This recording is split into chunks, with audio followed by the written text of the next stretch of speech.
Coming up on First at 4, folks in the South are still cleaning up after back-to-back hurricanes Milton and Helene hit within a 2-week span. We'll have the latest on recovery efforts. Meanwhile, the weather here at home is pretty perfect for fall festivals. We'll show you where you can get in on the fun.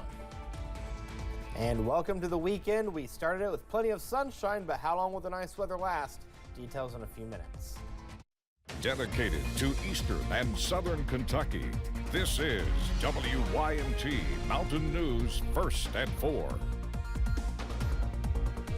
Good afternoon, I'm Steve Huntley. First at 4, in Florida and across much of the southeast, the storms have passed, but the recovery is just beginning. For many, it is difficult to distinguish where the damage of Hurricane Helene begins versus the devastation from Hurricane Milton. But help is on the way. Maribel Gonzalez has more. Double destruction in the Sunshine State. I think the complicating factor here is going to be there's 2 storms. Hurricane Helene made landfall in Florida as a deadly Category 4 hurricane, carving a 500-mile path of destruction across 6 states. Then Milton hit as a Category 3 storm, bringing tornadoes, torrential rain, and storm surge. And having 2 major hurricanes in less than 3 weeks has really decimated our downtown area. In Valrico, Hillsborough County deputies are still evacuating people from flooded homes. We're at 6 feet deep. We have some people who believe that it might get as high as 20 feet. In Pinellas County, hundreds remain in shelters, some who've been there for weeks. We have over 170 people that have actually been in shelters with us since Hurricane Helene. The rescues and relief pouring in. Our available force represents the largest National Guard response in Florida. We have an additional $50 million on top of what we did for Hurricane Helene.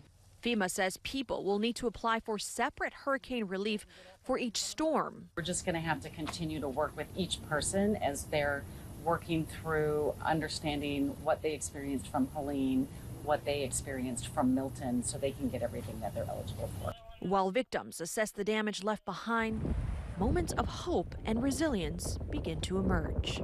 We had a beautiful baby girl that was born in one of our shelters. Our shelter staff helped with the delivery. I'm Maribel Gonzalez reporting.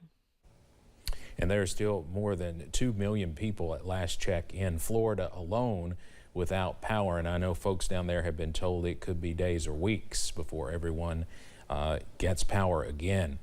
Appalachian Regional Healthcare is extending its donation drive for Hurricane Helene survivors. Officials are asking for items like canned food, water, antihistamines like Benadryl, and basic hygiene items. They are also accepting new and unused coats, hats, mittens, and blankets as it gets colder in some parts of the country. You can drop off donations from 8 until 5 at any ARH hospital through October 18th.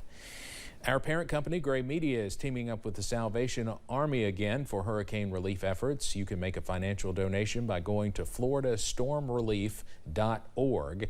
Just scan the QR code there on your screen and you'll be directed to the right website to donate to the Salvation Army.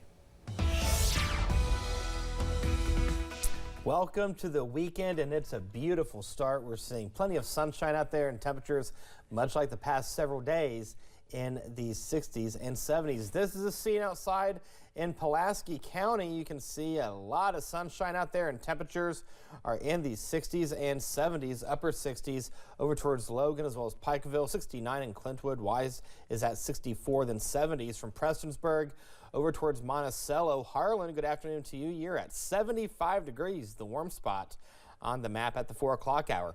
All is quiet on live pinpoint Doppler radar. It's been like this for the past several days. It's going to continue to be dry, with the exception of Sunday night going into Monday. A shower or two is not out of the question, but all in all, tonight we'll see clear skies. By 7 o'clock, we'll see temperatures in the mid-50s. Talk about perfect, and I mean perfect football weather. A little bit of a cool air, clear skies, definitely hoodie weather nonetheless. Saturday, though, we'll see plenty of sunshine. I know we've got a few events going on tomorrow, and we'll plot that forecast coming up in the First Alert forecast in a few minutes. Steve. All right, Eric, thank you. The Jenny Wiley Festival is in its 3rd day, and the Prestonsburg area has been packed with folks all afternoon. WYMT's Buddy Forbes is live from that event. Buddy, what's going on? No.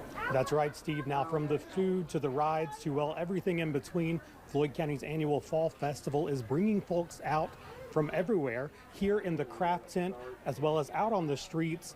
Booths in Prestonsburg have been busy all day, seeing visitors pouring out and taking advantage of the weather, with food packing the city's municipal lot and this craft booth filling the parking area next door. Whether you're looking for a small treat or the giant pumpkin, Dwight Sloan says there is a good chance you'll have a good time at the festival. There's lots of vendors, lots of food, a lot of activities to do down here. The weather is going to be great, so come out and enjoy the festival. It's an awesome time. Now the streets will be blocked off soon as the carnival opens up around 5 o'clock, and folks say they expect to see more people pouring in as it does. In Prestonsburg, Buddy Forbes, WYMT Mountain News. All right, Buddy, thank you very much. Weather certainly cooperating this weekend. Music on the city stage also kicks off around 5 o'clock, and we'll have another look at the festival coming up at 6. The 5th Oktoberfest in downtown Hazard starts at noon tomorrow. Folks can hit Main Street for a day filled with activities.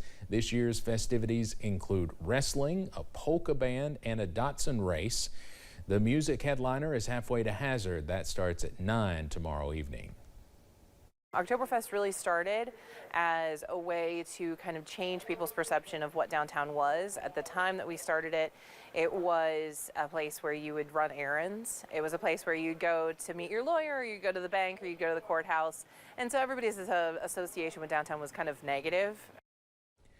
For $5 off entry to the event, guests can bring donations for Roscoe's Daughters collection of items for hurricane victims. There are more opportunities for fall fun across the region. Here's a list of some of those happening this weekend. The Daniel Boone Festival in Barberville runs through tomorrow. The Moonshiners Ball is in Livingston and Rockcastle County through Sunday. The River Stomp Bluegrass Festival will be in Williamsburg through tomorrow. Pikeville Pride is tomorrow in downtown Pikeville. And the Pulaski County Zombie Walk is tomorrow at Eubank City Park.